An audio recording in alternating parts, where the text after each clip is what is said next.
Welcome to BizJet TV. My name is Fabrizio Poli, your aviation advisor, and today's episode is going to be a very special episode. We're going to be talking about a subject which we've talked about before on BizJet TV, but not really much about, and that's the subject of UFOs.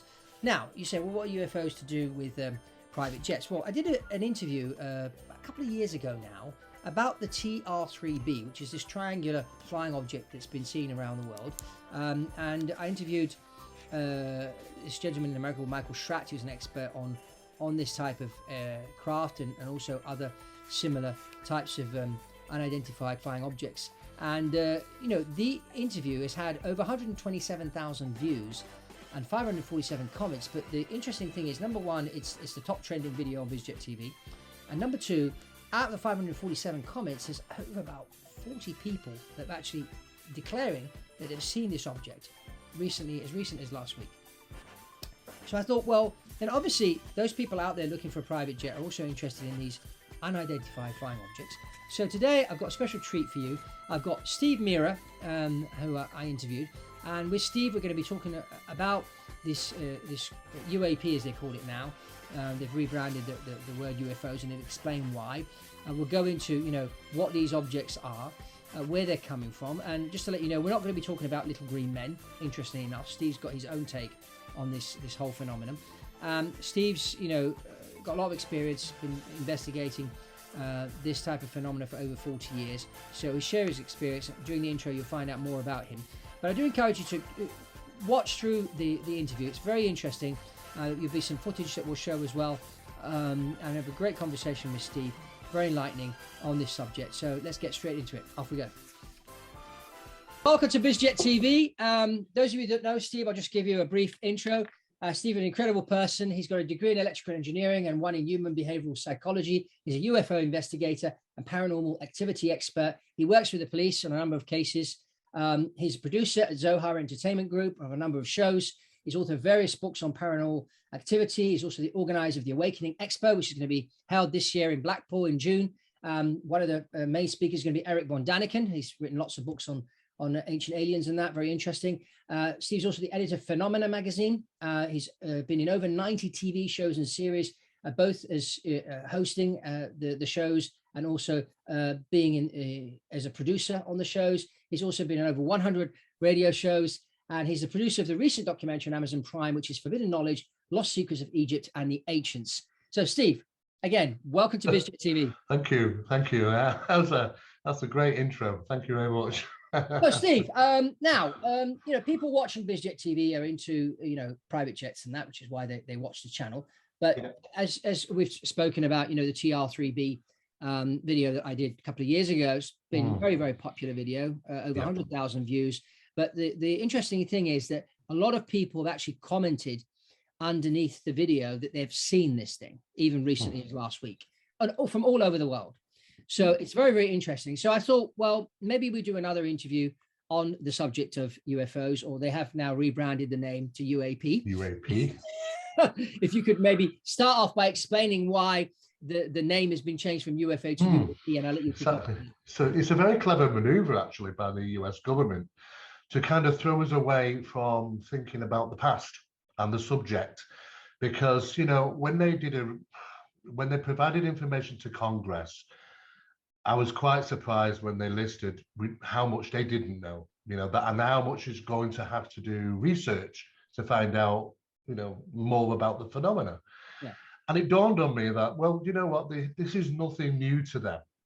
The subject of aerial phenomena has been prominent for the last a long time. 70 years they're sat on information. They've got 70 years of information there on the subject of UFOs.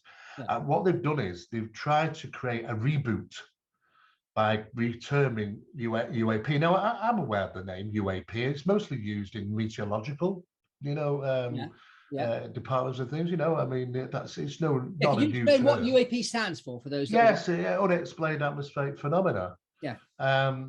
In some places you might even get some with slight changes where it says unexplained aerial phenomena, but the thing is pretty much it's the same thing, but it takes us away from that of the UFO. And the UFO thing was kind of, we're talking from the 1940s to about the 2000s. Yeah. That's a chunk of information there that the US government are sat on. Now, to reboot this, to try and give it a new slant and obtain new money into the defense program, they don't want to go with the old terminology. There's too much woo-woo there. So all they want to do is refer it to UAP, and that's fine. That's fine by us. But it startles us and researchers that when they're saying to Congress, we need to do more research. Well, how much more do you need to do? You've had 70 years on this. This isn't something new. You know, pilots have been seeing these things in the skies for a long, long time. Now, I think a majority of these things are light formations, are balls of light. They're referred to like maybe plasma type things. They seem to act intelligently and maneuver, but we don't think they're structured objects. We think that we are dealing with some type of intelligence. We don't even, it could be alive, all we know. It could be some type of high atmospheric living creatures, all we know. We don't know. But I mean, those balls of light that we're seeing during the Second World War through fighters, which we referred to, you know, those things are seen. Those are the most common of UAP. People see them out in deserts. They call them amber gamblers, and they've got all different names and things, you know. But there's recent information that's come out where a military base in Israel fired a missile and hit two of these things. You can see there's video footage of the incident, and they reform. They literally just reform back into this plasma type light. So it doesn't seem that these things are physical in a sense of speaking. But then we do have physical objects. Now, the problem with physical objects now, I mean, if we went back 70 years ago, I could make an argument to say it's likely not ours. But now we've come to a time where we have to look up in the sky and say, well, do you know what? It could be. You know, a lot of the things that we're seeing could be, you know, specialized exotic aircraft. And they've been building these and working with these for a long, long time. I remember back when the head of Skullworks said, you know, a number of things. That one of the first things he said was, we now have the technology to take ET home. You know, I mean, all right, Freudian slip. He was getting old. He was retiring. You know, that sort of thing. He was saying a few things right at the end when maybe he shouldn't have been saying. You know, and we've got things out there which George Lucas would be proud of. You know, envy of. You know, it's just little things. We know that because of the technological jumps that we see from over the, if we do them in 10 years, you know. Well, I mean, see, I just wanted to sort of reiterate here. If we look at aeroplanes, okay, over the last 50 years, there's been a lot of technological changes in aircraft, in private jets, fighter jets, airliners, as far as avionics are concerned. I mean, the avionics today compared when I started flying when I was 17, which was like 30 plus years ago, I mean, the technology has evolved. The problem is airplanes are still the same shape and they're still going at the same speed, but everything else is increasing. But let's just think of computer speed. I mean, today we have a computer in our cell phones, which is more advanced than the computer in the Apollo 11. Correct, absolutely, and that tells us Can you one kind of thing. explain what's going on here behind the scenes? What's going on is basically that technology was going like this, and all of a sudden it went black. It just simply went black. Everything that, you know, black programs, everything that you really know about the technology was going to be hidden from the public. They switched a button one day and said, okay, from now on, we're not going to be showing. We're going to keep the public static on the technology that we know for now. Maybe in another 20, 30 years might get a little creeping of something new. Why? Is because they're utilizing this stuff. They're utilizing it. But the biggest thing that they're using these for is not for taking people from one place to another. It's in the military industrial complex. It is used in the military programs. It is used in the space programs, the ones that we're not aware of. You know, NASA aren't even aware of half the things. We're always finding out that NASA loves to film these things in orbit. We see it all the time. You can go onto YouTube channels and see NASA's filmed something else, a strange triangular object, you know, that you can see from the ISS. What is it? NASA don't know. They're being honest. They don't know what it is. And why should they know? You know, they're not going to know. This is a real heavy compartmentalization programs we're talking about. And I know that technology is that's the way it's been. I mean, when we talk about the stealth fighter, we first saw that the Nighthawk around about 1991 Gulf War, and we went, wow, this is fantastic. Look at the technology that these guys, there's a new toy out there. Yeah. They were flying that around in 1973. They were pitting it against pilots that are flying starfighters. Now, you know how good the starfighters Yeah, was yeah, back in the the flying day. off, yeah. But the pilots on the starfighters were saying, what the hell is this? Is this an unknown object, a UFO? Da, da, da, da. Yeah. They were tested against a Nighthawk. It sounds ridiculous, but that's what was happening. And we didn't see it. There's books out there from Lockheed, and it shows you the first photographs of 1973 of the stealth Yeah. fighter. Uh-huh. Didn't see it till 1991. You know, it's almost 20 years later. And that was only, I mean, would we have even seen it if Gulf hadn't happened, the Gulf War? I mean, maybe it might have been even longer. Yeah. We have to understand that there's a level of technology out there that the public aren't generally aware of. There are specialized programs, and these specialized programs are so sensitive that even there's different departments that haven't got a full picture when even they're manufacturing these craft. They're manufacturing little tiny parts, and everybody has a responsibility. But when they bring it back together and build these things, you know, you don't know what it's for. This is why you got all these defense contractors working on parts. They haven't got a clue what they're for. And then, of course, it goes back onto the production line eventually at the end of the day, and you're manufacturing something.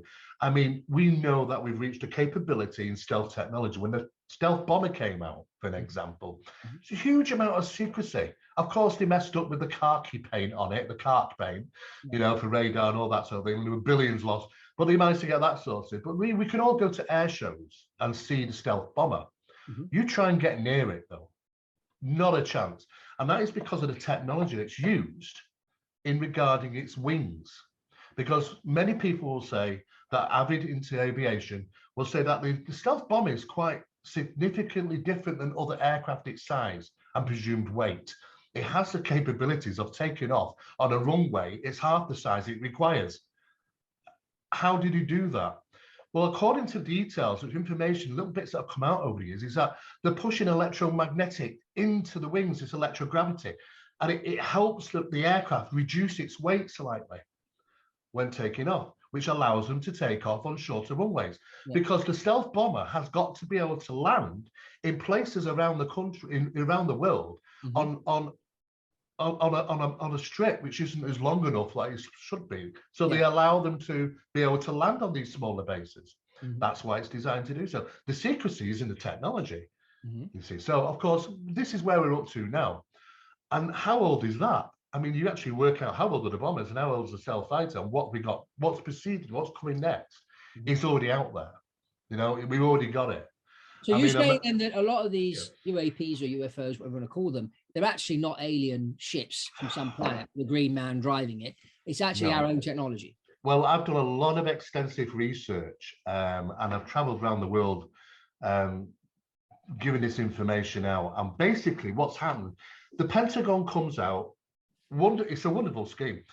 The Pentagon come out and say, okay, let's have them release these pieces of video. Alleged UAPs, the gimbal, the go fast, the tic tac, they call them all these wonderful names.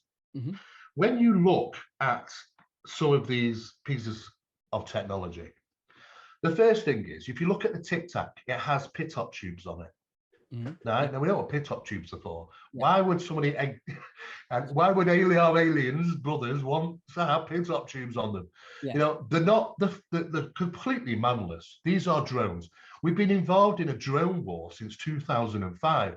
The general public aren't going to be aware of that the Russians, that the Chinese, that the United States of America and the UK are involved in very, very specific high technology drones.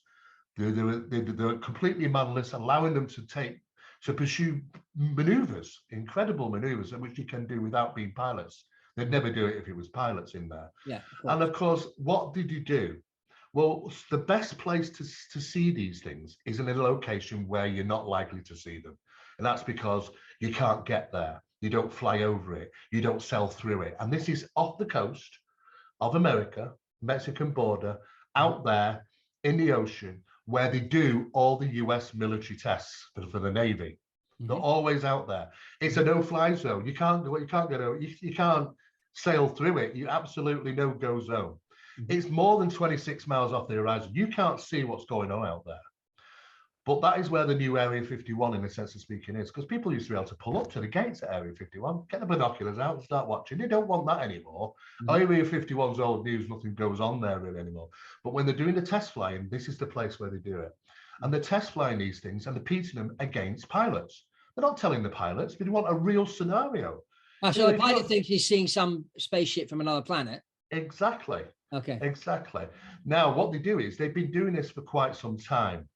And the pilots are the best pilots in the world are pitted against these things. And they think, do you know what? They outrun us. And that's what the demonstrations, and they want to see how they can, how capability.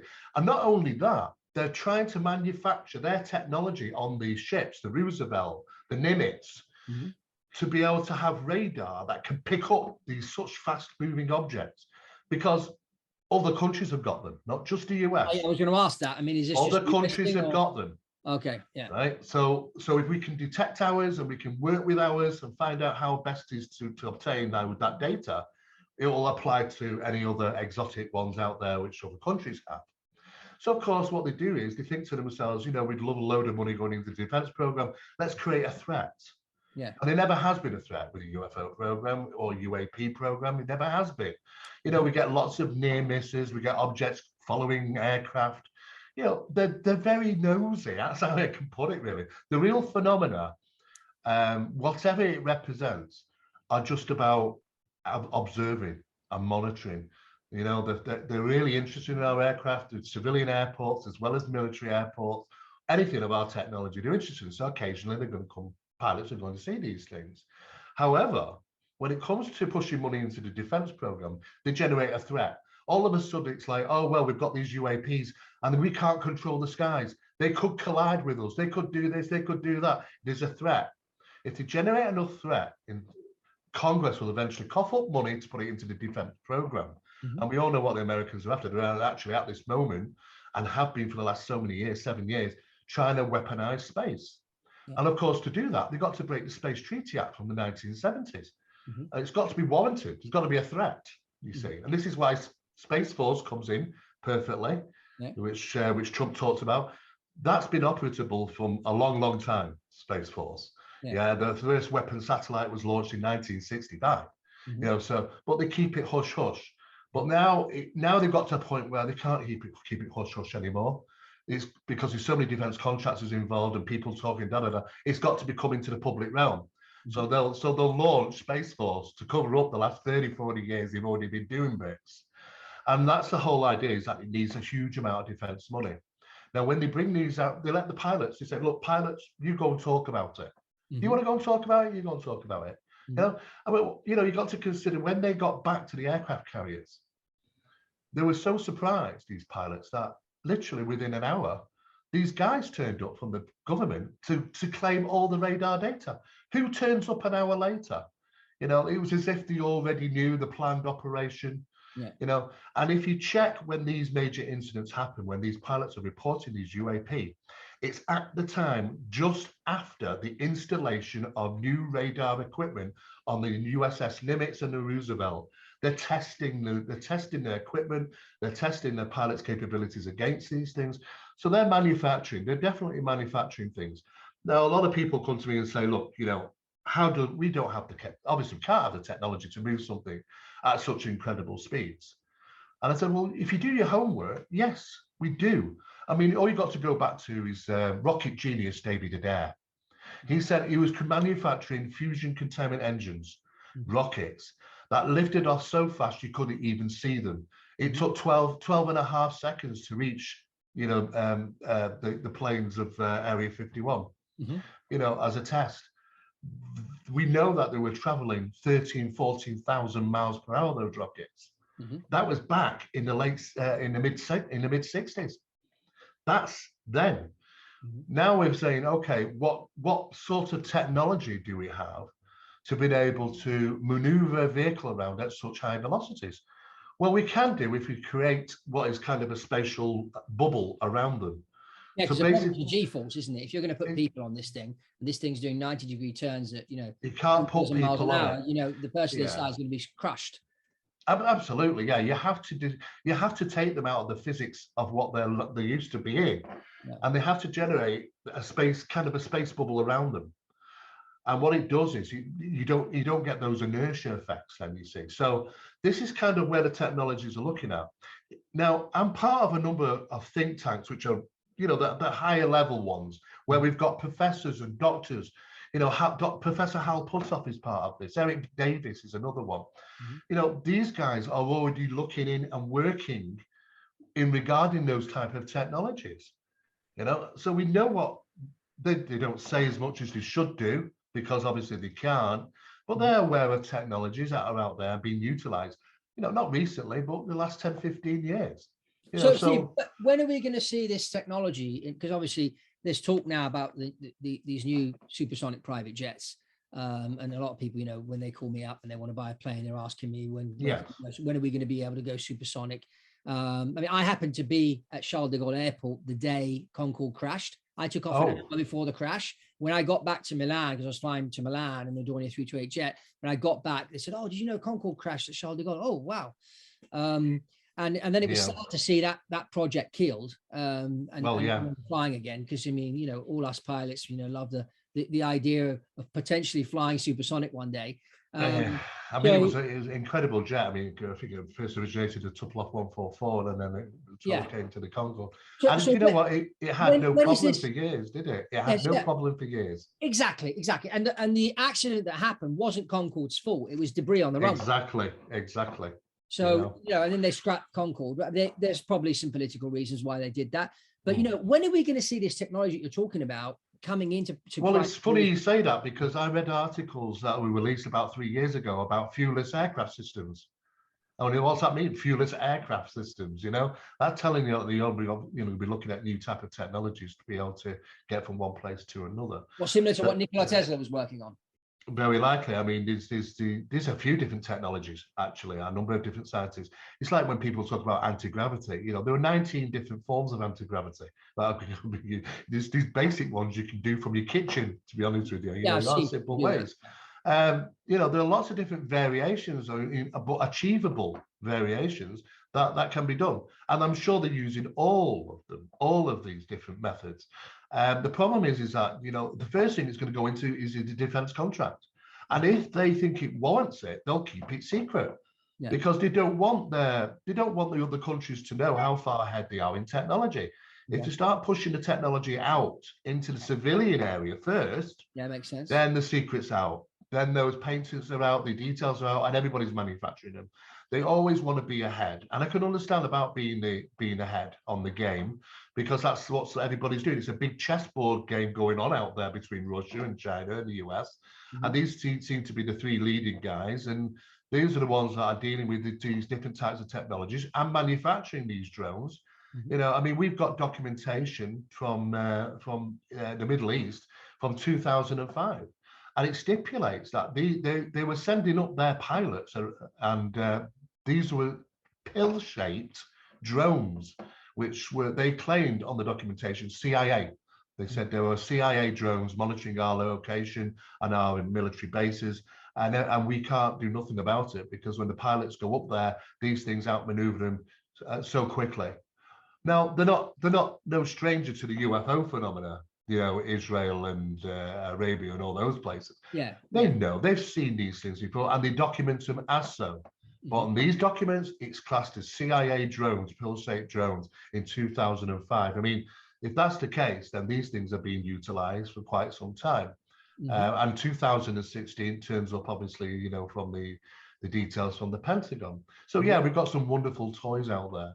And I see nothing to represent a real phenomena, because the real phenomena, what we're talking about, the real UAP stuff, is a whole different ball of physics. This is what I wanted to ask you, because I've watched the program Ancient Aliens. I'm a fan of Eric von Daniken's work, the stuff that he's uncovered, and you just look at the pyramids and all what went on back then and other situations. I mean, Michael Tellinger's work that he's done down in South Africa, when he's with these mines underground with perfect surgical hole, tunnels. And it looks like people came there, they built these tunnels, they mined the gold, and then they vanished. There's no sign of bones of these people or anything. It's like, well, who did this, and how long ago, and where have they gone, and why did they do what they do? So you've got all these different situations around the world, which the program Ancient Aliens covers, and then you've got what we've been talking about.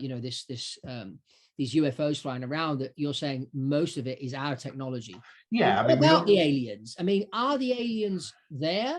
have they been visiting us all these years, and are they doing Okay. that still today? I mean, what's your view on that? That's a You've really good obviously question. investigated a lot of Yeah, cases over the years, so it's a good question. yeah. I'll explain it as I explain to anybody else when I'm out there around the world doing these lectures. They ask me these questions.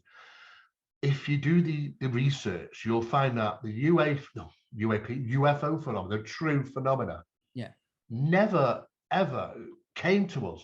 It was always ever present.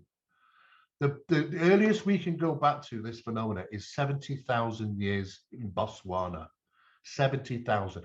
We can't go back any further because there's no historical documentation that goes anything back further. It's always been with us. As far as we know, we are dealing with something, a source, an intelligent source that is not traveling the vast distances of space. That's the modern day ruse. It's like very Star Trekky. Let's think there's 2,000 different varied types of aliens traveling from their planets to us, the vast distances of space. Well, I'll tell you now, if they've got that technology and they're that clever, they've figured out a way not to have to travel the distances of space. Well, I mean, it's the thing, they talk about going to Mars, right? Now, yeah. I've done some long haul flying, and when you're sitting in a cockpit with another person for 8 hours, and you don't get on with them because sometimes that happens. Imagine sitting there for 6 months in a metal tube, and you can't exactly say, well, let's land over there and get out. No, you can't do that. No. You're between here and Mars. And I think, first of all, the biggest problem is going to be the psychological problem, the psychological interaction between the astronauts. Absolutely. First. Second, I mean, there is a speed limit for airplanes under 10,000 feet, which is 250 knots. And people say, well, why is that speed limit there? It's because if you hit a bird at 300 knots instead of 250 knots, if you look at the formula, for force, speed is squared. Yes. So that 50 knots is squared. Exceeds it massively, doesn't it? Yeah. It's a lot bigger impact. So I'm thinking, well, okay, now we're going into space and we're traveling at, 50,000 miles an hour. We just have to hit a small little piece of debris, which could be that big. Yeah. You're knocking that thing off course, so you're putting a big dent in it. Everybody's dead. That's so it. How on earth are people going to travel from here to Mars? I mean, already going to the moon is a bit of a challenge, but going to Mars is even more. And if we're going to go further afield, there's probably another way to travel, which could be more like Stargate. And I know you're going to explain how that works. More than Star Trek. You're absolutely right. The physics is pointing us more in that direction, even now, what we're realizing. I mean, 3 people in a tin can for a length of time. It's the psychological aspects of this. It makes it the most difficult. Exactly. What they're not telling us is NASA work with a number of defense agencies on some. I'm going to say NASA. I mean compartmentalized parts of NASA. No more than NASA themselves. And they will be working with, say, Elon Musk about utilizing some very special technology to be able to get people backwards and forwards. And I mean advancing the time and advancing the protection of the crafts, because that's the only way it's going to work. The only way, because, feasibly, I mean, I remember talking back in the 2000s with people saying, oh yeah, we won this Mars mission where we want to take people to Mars. I said, yeah, well, how long is it going to take? And I think years ago, they were saying like 3 years. Yeah. I said, yeah, but the advancements are happening so fast. By the time they get there, there might already be somebody there because, 2 or 3 years later, we created a technology, get there 10 times faster. No, and the other aspect is you've got to think radiation. Is the human body able to stand that radiation for that period of time? And the psychological aspect, those two are really, really important. It seems like, oh no, we're going to Mars in 3 years' time. We're going to land 10 people. We're going to send the robot first to build everything for us, and then we're going to send 10 astronauts, and then another 10, and we're going to have 1,000 people on there. And no one's talking about the psychological effects, the gravity, because gravity on Mars is different. Yes. Okay, so you're going to be at 0 G for 6 months, and then you're going to get there, and you're going to be 1/3 your weight that you are on Earth. I believe that's the level on Mars. Yeah. How is that going to affect people, not only biologically but also psychologically? It's a massive, massive feat. To pull this off, they're going to have to reveal some form of technology that we're currently unaware of. It's the only way they can do this, and this is why it's obviously taking so much time. We asked the questions, about going back to the moon. Even scientists can't create another Saturn V rocket. I mean, why? It just doesn't make much sense. The secrecy again with the moon was, we looked and they did go to the moon. I've seen evidence that they're on the moon. with the buggy and the tracks and the lander. I've seen them through the telescopes that are there. The problem for me is that the secrecy isn't about did they or didn't they go to the moon, is that what other technology did they use to get there, because they would never have achieved it in what they had at the time. Yeah. That's the big problem. And because people don't think about the technology, to just rule it out and say, well, they mustn't have been, it must have been a big lie. No, they got there. They would have got there even if we thought we didn't get there, because there would have been a backup plan should astronauts have failed. There would have been a backup plan to say they got there, and I'm sure they would have been. This is why we have authentic photographs and some which are a little bit questionable coming from NASA, because they've been mixed in together now. But they would have achieved it either way. But it's the technology, some of the technology that they probably use that they weren't allowed to talk about. There's lots of things that NASA don't tell us about. The first flag on the moon wasn't an American flag. It was a Masonic flag, and it was a whole preparation and a whole conduction of Masonic things to do. Before that, I don't even get me into that, because that's it does. But there is mass secrecy there, obviously. But we're going to have to see new technology. Now, we are seeing that. People are witnessing new technology. I mean, when I was at one of the British Aerospace Centres in the UK about Tyrannus. Now, Tyrannus is it's a pilotless vehicle, and it's very stealthy. And what they said to me was that I said, how are you test flying this? Because we had reports of strange things throughout that area. People were seeing this thing, but they wouldn't come clean. They said, we have to take it out. We have to put it on a galaxy. We have to send it over to the US and we test fly it there. And I just thought to myself, no. They look at the expense and the time. You're test flying it here, but you're not telling people, and people are misidentifying it. And that's exactly what happens. There's a lot of things out there. Drone technology is the future. We won't need pilots. Pilots we have a problem with pilots, and that's, they can't think fast enough. They can't sustain. We're very physically, we can't sustain the maneuvers that are required for this super combat, these behaviors. We've got to have, pilotless drones, and that's the future. They know that. All the other countries, Russia and China, know that. So they are witnessing these things. The people are witnessing things. They're going to be seeing a lot more of these things. There's some incredible drone technology out there. And we're seeing it now. They're passing it off as UAP. So that it can create enough threat to go back to the Congress and say, look, can we have $1 billion to put into this threat, this defense program? And they'll apply it to where they need to, because it's all about having the upper hand. And the next frontier is space, about space weaponry systems and safety systems as well. There's a number of different things. So, Steve, let's just go back to the alien thing, because these aliens, I mean, assuming they exist, and you're saying they've been visiting us for centuries, 70,000 years. Well, I'm not saying they're visiting us. I said they've always been here. We may, to be honest, we might even be the new kids on the block, according to the historical documentation. But I don't think that they're coming from vast distances from other planets. And there's a great deception that's involved with this phenomena, and that's how we perceive it is manipulated by the phenomena, and what we understand from it is also deceptive, provided by the phenomena. This is nothing new. It's been going on for a long, long time. All our ancients talked about it, our ancestors. So, I mean, are they meeting with the governments? I mean, is it true that, Eisenhower met with the aliens, or is that just another one of these stories they tell? I believe some of them are, but, I think there's so many twisted and deceptive stories, it's hard to work out. I mean, I'm a man of evidence, and I don't take anything lightly with these stories, because most of the time that's exactly what they are. But I have witnessed phenomena myself, to the point where I have to question, this is not likely to be our technology, especially when an object splits into two, or it dematerializes and materializes, or morphs. I mean, we've got objects which are, this is how deceptive they can be. It's a cylindrical craft from 1963, and they were seen right up to the 80s. And sometimes protruding parts of that would come out to make it look like wings, and it start pinging as a 737, and they know how to be, they're hyper evasive.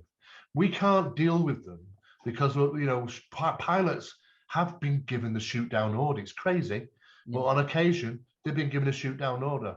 And you know what? They can't do it because the phenomena, whatever's responsible for flying these things, the occupants or the craft itself, are seemingly aware of the pilot's intent. Mm-hmm. So just before they try and get weapon lock on these things, they do this super maneuver. They can't do it. And again and again. And if they do get too close, then these aircrafts are shutting down the electronics. They have to get further away. It's like a perimeter around these craft. So you get too close to us, it's like an EMP or something. It's going to shut down you, and they have to get away. And then they fire up the engines, and they manage to get out of it. There's been lots of stories all over the world about that, getting a bit too close to these things. That's their safety procedure. So what about things like the Bermuda Triangle then? What's going on there? Because we've had aeroplanes disappear, fleets of planes disappear, boats disappear, then reappear 20 years later. What's going on in places like that? It's not there's other places around the world where this kind there's Dragon's Triangle, Great Lakes Triangle, 54th parallel line, and all that sort of thing. Statistically, if you look at it, no aircraft more than anywhere else is disappeared there. And let's say for ships.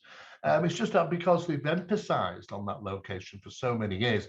But if you just do the test and go and pick a random place. Well, think of that Boeing 777 from Malaysian Air that disappeared. Yeah, exactly. There's still speculation what really happened there. Yeah, it sounds a little bit suspicious, that one, actually.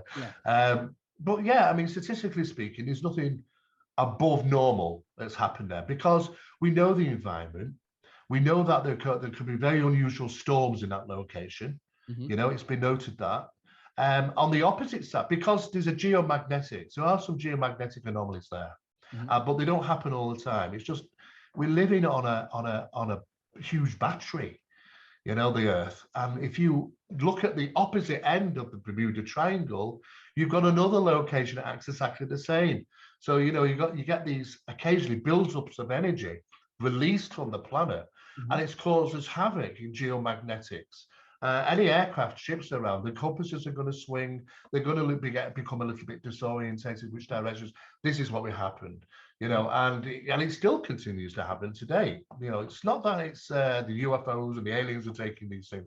There are many rational explanations. So what you're saying is that there's phenomena happening on the planet which is just natural. Yes. And sometimes objects and people and things disappear. I mean, there's that case in America of I don't know how many 400 or 500 people that have disappeared going for a walk in the forest. Yes. There's a group of people walking through the forest, and suddenly 2 people of the group disappear, and they can't find them, and they find their shoes perfectly intact years later, and it's what's going on?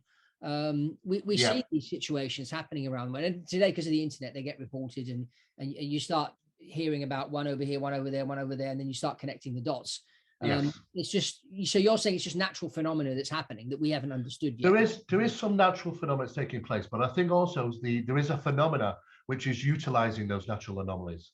Okay. Because if we look at we did statistical analysis on UAP 2-3 years ago, from as many countries as we possibly could around the planet. Not all of them want to play ball or give us their statistics, but we had to. And it worked out about a UAP or UFO is witnessed and reported about once every 8 seconds. Wow. That's considering every single person around on the planet. Now you have to say, okay, are we being conservative enough here? Because some of them are misidentifications, some of them are, might be just fake reports, but it still leaves a huge amount. So if we're getting all these UFOs, where they're coming from, so what we do, we go and talk to the guys, the astronomers. We talk with SETI, and they say to us, well, you know what, space is unusually quiet. There's seemingly activity, occasionally, not much. But if we have a super highway of UFOs, and it'd have to be for that amount, traveling in and out of Earth, then there'll be ionospheric disturbances which are unmeasurable, just like a boat going through water. They are detectable sometimes. We do get the odd things up there at high altitude that they do pick up on, but nothing like the amount that we would expect to have. So where are they all coming from? Well, the latest studies show that these things are seemingly materializing and dematerializing. The next study from there on was, where are they doing it? And there are key locations around the planet that tend to be areas where they are manifesting, and those are in areas. We talked about this the other day. When we touched base for the first time about the work of Bruce Cathy, this Air New Zealand pilot, and this grid that he's sort of observed, seeing all these UFO sightings around the world, and he built a grid. He said that they're moving across a grid And then Stonehenge and the pyramids and whatever are built according to a grid. Yes. And probably along this grid, there are portals that open and close. And I don't know if they're naturally open or close, or if with some sort of technology you can open and close these portals, which would explain things like Bermuda Triangle, the Malaysian MH370 disappearing, and other things. And then these people from other planets know about this technology. They have the technology and they understand the phenomena and they know how to use it, as you're just saying. Yes. We don't understand that yet. We don't know how to use it. So we can't travel interdimensionally or from world to world or planet to planet, however you want to call it. Yes, it's absolutely right. I mean, we've even gone as far as looking at the physics of the disappearances and reappearances, because we get that in the paranormal. We get it in poltergeist type stuff where it's known as an apport. Yeah. You know, suddenly your mug disappears, and then it appears an hour later in the middle of the lounge carpet, and you think, well, how the hell has it got there? And you start to look at this item. Yeah. Well, what we did is when you take it away and analyze it, break it down. And the good thing is that we'd been a mug. There were 4 mugs, or purchased together, which have come off the production line. So we have a test one and we have the apported one. Okay. So we take them both and we have them analyzed, atomic radiation analysis, 3 different types, spectroscopy. Yeah. And it turns out that if you had a scale of sort of scale, the object analysis would show that the object that left was not the same object that actually appeared. It looks the same, weighs the same, feels the same. We'd have no idea that that is actually different until you put it under the microscope. And what we notice under the microscope is the diathermic reactions. Now, we also looked at other diathermic reactions that matched it. And that was when a UFO came down to ground and affected the plants. And what happens is the scientists come in, take samples of the plants, which is known as biological traumatology tests, and they see the exactly same diathermic reactions in the plants as we did in this mug. So it's seemingly the process of an appearance, a manifestation, sudden appearance of a UFO or a mug are utilizing same physics wherever it's going and coming back. So they're going somewhere and they're coming back from somewhere. They're not traversing distances out into vast of space, UFOs. Yeah. They're right under our noses. It's another reality. I mean, we talked with physicists, Harvard physicists, which are coming out and saying now, there's other realities right next to us. And we can tell because it's like gravitational distortions, which is fine. This is what we're finding now, in our results, that are slight gravitational distortions. Why are they happening? There are 2 realities are pressed up against other, and they have the capabilities of passing from one side to the other systematically, but they seem to appear in key locations around the planet. And those in locations are magnetic anomalies, potent, positive magnetic anomalies. It's where those strange disappearances are. It's where there's a heightened amount of paranormal things reported. It's where a lot of UFOs are being seen. And they materialize and gone like a light bulb, So, and they are physical because they picked up on radar, then suddenly gone. Okay, I want to ask you about the crop circles. There's a lot of talk about crop circles. What are they? I mean, have you investigated any of the crop circles? I mean, what's going on there? Yeah. Some form of ancient symbology. Are they messages, or is it just some farmer with some technology that he has doing this? I mean, what's going on there with the crop circles? Well, I think the crop circles are fake. Most of these, I'd say 99.9% of them are. And they can be made. You got some people saying, oh no, look at that incredible. There's absolutely no way that can be done by human hands. Yes, it can. It's mathematics. It's simple. I don't know if you remember years ago, they used to have this small kids game called Spirograph. And you used to be able to draw around, make these wonderful patterns and stuff. Just the same. It's just a mathematical procedure. And they can do it in the dark if they know how to do it. And it's, it's easily done.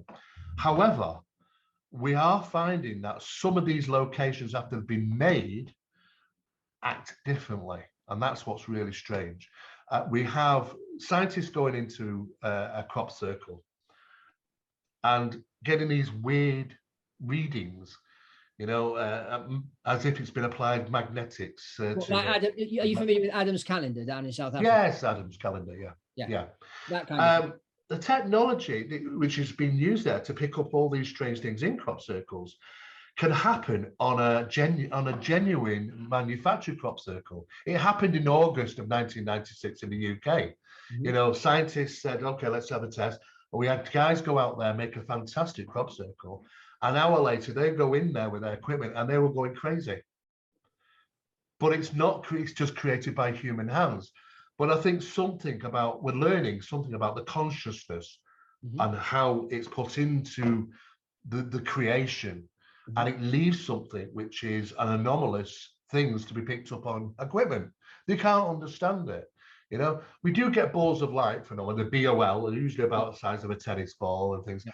You know, we see them moving around. We don't know what they are. It's not Earth-like phenomena for one thing, we know. But there are other variations of different type of plasma phenomena that we're still trying to learn. You know, there are some strange. It's like ball lightning. Ball lightning is a physical phenomenon in one sense because we've seen it burn holes through a cooker, through sheds, through fencing. When it's hit it, perfect burnt hole.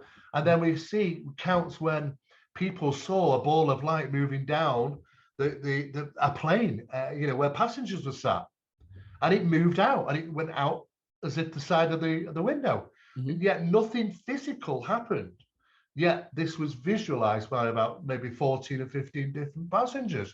So Yeah. we have two accounts. We have, does ball lightning represent a plasma phenomena Mhm. as well as a physical phenomena? So if that's the case, we have to even separate ball lightning. And you know what? Even that is a rarity because it doesn't happen very often. You've got to be there at the right time to analyze these things. It's extremely difficult. We know a phenomenon exists called ball lightning, but we truly don't really know what it represents in other areas. It just doesn't happen enough.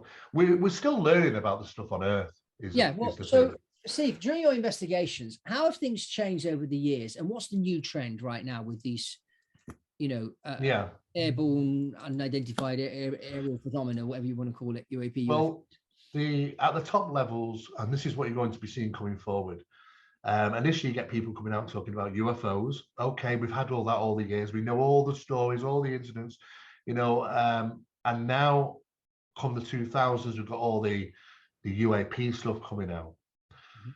Where we're headed over the next 10 years is that these things, it's not what we thought. It's not the extraterrestrial hypothesis we were given. Mhm. There's something new going on. The materialization, dematerialization shows evidence of interdimensional phenomena. Mhm. It is an interdimensional phenomena. Mhm. Now, they may be extraterrestrial. In other words, they don't live here on planet Earth Okay. because even if you're going through to another dimension, it's not of this Earth. Yeah, It's it in is their an reality. extraterrestrial, yeah, from Yeah, another planet, yeah. yeah, it's you know, I mean, we've looked at Well, all the different theories, you know, extra tempestrial, which is time travel and all that sort of thing. But the biggest one where the evidence lies now is interdimensional, and we are slowly moving from the extraterrestrial hypothesis into the interdimensional hypothesis because we know that the more evidence lies there. But the problem is, So, and so being, if this is the case, Steve, so if I interrupt, yeah, so all these stars that we see when we look up at the sky at night, yeah, and NASA have said there's about, I don't know, 400, 500 different planets that can sustain human life according to their research. mm, So if there are people living on these other planets, are you saying they travel from there to here through a portal of some sort? yes, Okay. if they are traveling from their planet, of course. Yeah. Because it's not necessarily that phenomena that we're witnessing is coming from another planet. It could be another dimension, another reality of what we can't. We are very, very limited of what we experience. In fact, we're the only creature on the planet Earth that has the most limits on perception. You know, the littlest insect to the biggest animal is better at perceiving than we are. You know, we are really are capped tremendously. And maybe for good reason. But this phenomenon seemingly has always been interacting with us, always, right from day one, in numerous different ways. And it changes its appearance, it changes its mask. You know, UFOs appear to be different types. In biblical times, there were biblical objects and angels, Yeah. you know. You know, in the Second World War, we had ghost rockets and Foo Fighters. You know, Foo Fighters look like trace of fire and stuff. You know, ghost rockets look like real rockets. You know, but these weren't. You know, So this they is a seem nice. to change. So let's move on to your recent show on Amazon, Forbidden Knowledge: Lost Secrets of Egypt and Ancients. Tell us a bit about this this show that you produced. Well, what we're realizing is that, if do portals exist, right? Well, for start off, NASA have announced that portals do exist. All you've got to do is go into Google and type NASA and portals, and you'll find their information. They are saying there was a mission known as the MMS mission of 4 or 5 satellites they pushed out into near Earth orbit and ventured out into areas known as electron diffusion regions. That's a professional name for portal. That's what NASA are using. Okay. These are large, sustainable portals which could be utilized. They've gone public with it. Nobody's really bothering seeing it. They've not gone to Great Town to put it in front of us, but it's there, and you can find it. So we thought, okay, well, if those exist around planet Earth, then could they be existing on planet Earth in key locations? So to learn more about how to go forward, we had to go back into ancient times. Makes sense. To our ancestors, because our ancestors were communicating with things, something. They did vary going around the planet. The first were classed as serpent worshippers. There was a lot of blood sacrifice to these things. Well, I mean, the whole pyramid thing. I mean, I study the Bible every day, and one of the fascinating things I find with the Bible is they talk about pharaohs and Egyptians, but they don't talk about pyramids. It's not mentioned. No. There is a great fascination with these pyramids, but they're not mentioned in the Bible. And I'm like, did they remove that bit? Yeah. Yes, I believe so. And it's not just the same for the Egyptian pyramids. There's a lot of things all over the world, which circumnavigated the globe, obviously, but they all had the same talk. They were communicating with something. So that was from the sky, gods from the sky, gods from the stars. Yeah. And then it got into sort of portals. Well, they didn't name them portals. The referencing was passageways. And they had to consider, what are these passageways? Passageway to where? So we can start to. Yeah, and if you go through the passageway, how do you get back? Exactly. Is that so? The question I've always asked myself. Okay, let's say I come across one of these portals, and I'm tempted to go through. Before I even jump through this portal, my question is, well, if I go through that, I don't know where I'm going. I don't know what I'm going to find on the other end. And then if I want to come back, how do I come back? So then maybe I shouldn't even jump through that thing. Yeah, exactly. I mean, sometimes things have been done accidentally by a number of triggers which happen to take effect on active portals. There are still some around. I've been to some of these places. Now, some of those experiments that you don't get to hear much about involve terahertz frequency light, and that comes from the rising or the setting sun. Yeah. And we know that they've told us that, when the setting sun comes down, say for instance, solstice or the equinox, and it floods the chambers of ancient chambers to a central location in there for a duration of time. They said, oh yeah, they did all that because it marks the time of when to sow seeds and stuff like that. Absolute rubbish. Yeah, the purpose of actually sending terahertz frequency light down there was a combination of two things. It's what is referred to as a double trigger mechanism, and you would have to first off you have to build a location which is dependent on a resonant frequency. Mm-hmm. That means that it's produced as a resonant frequency. It reacts to vocals. Now, years and years back in ancient days, our vocal systems were a little bit different. We were able to create Gouda mantras and things. These are frequencies. We haven't even got all the larynx and all the vocal calls to do that anymore. Well, they say they moved the stones they used to build the pyramids. They use sound technology to move those. Yes. And there's a guy down in Florida that actually built. Coral Castle. Yeah. Yes. Yeah. And he used that technology. Exactly the same method. Yeah. And it's key times it can be utilized. No, so what we did is we set up video cameras and audio cameras in an ancient location on solstice. Yeah. And what happens is that we had to artificially generate the OM because we couldn't have people going there to create it for us. And it has to match the resonant frequency of the ancient site. Mm-hmm. And it resonates. And when that happens, you not only hear it, but you feel it right through your body. Yeah. And then we wait for the sun. The sun is the second trigger mechanism.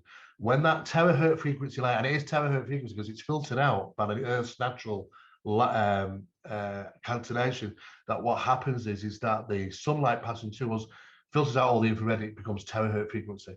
That passes into that chamber for a duration of time. When you apply those two mechanisms, something happens. And we recorded this First thing that was recorded was the sounding of moving rocks. Mm-hmm. There are no rocks moving in there. These are big rocks, there's nothing moving, but the sound of it happens. Yeah. And we recorded sounds from the other side, drum beat, chants and things like that. It's not coming from us. It's coming from somewhere else in there. Okay. There's another side. And I think what happens is that there's a whole process of this happens for a short period of time, and they initiate an opening. And then what happens is that they congest certain materials.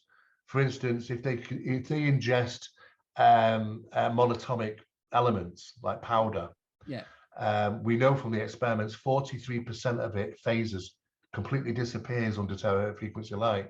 Where it goes, we do not know. If you turn the light off, it comes back again. So they're obviously ingesting this, and then they go through.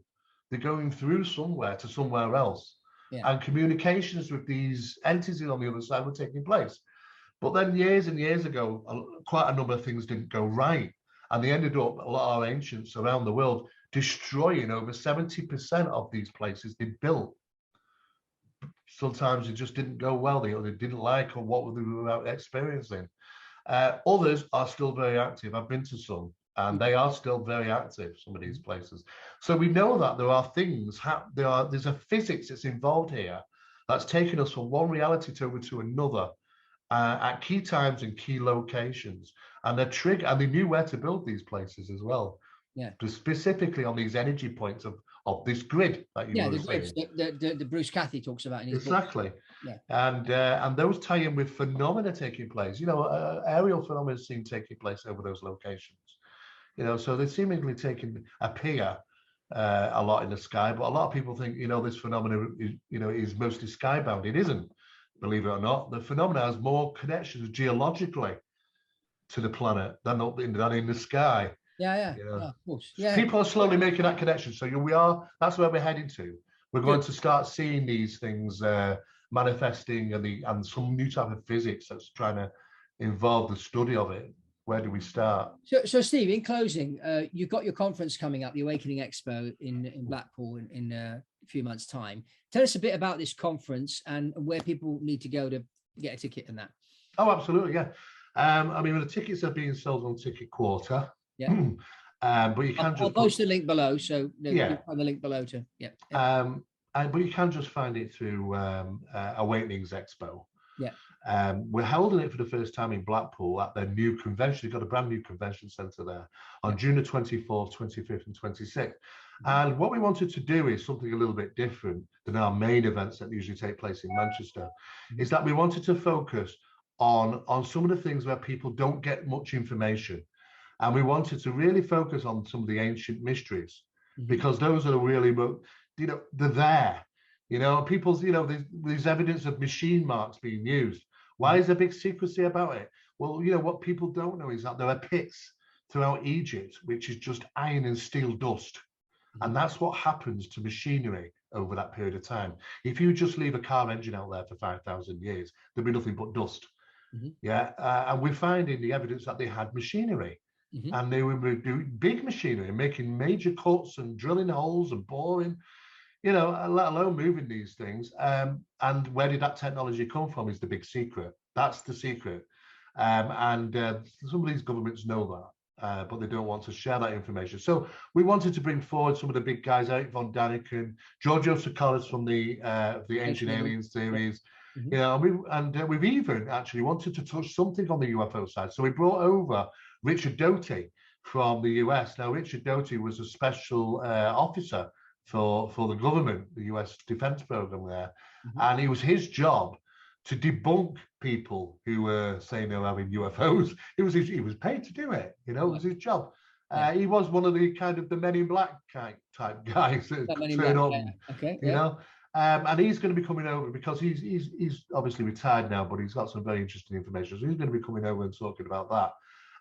So the whole event is June the 24th, 25th, and 26th for the 3 days, and we've got a lot of things happening there. It should be quite fun. That's the theme for it this year, and it's held at Blackpool's its convention centre, which is the oh blimey, what's the name of it now?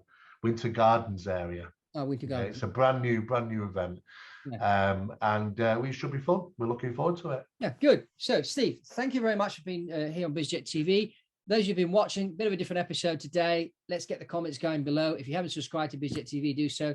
And, you can click on the link below to go and get your ticket for the Awakenings Expo in Blackpool in the UK coming up soon. And that's all from Fabrizio Poli and Steve Mira here on BizJet TV. And we'll see you again soon.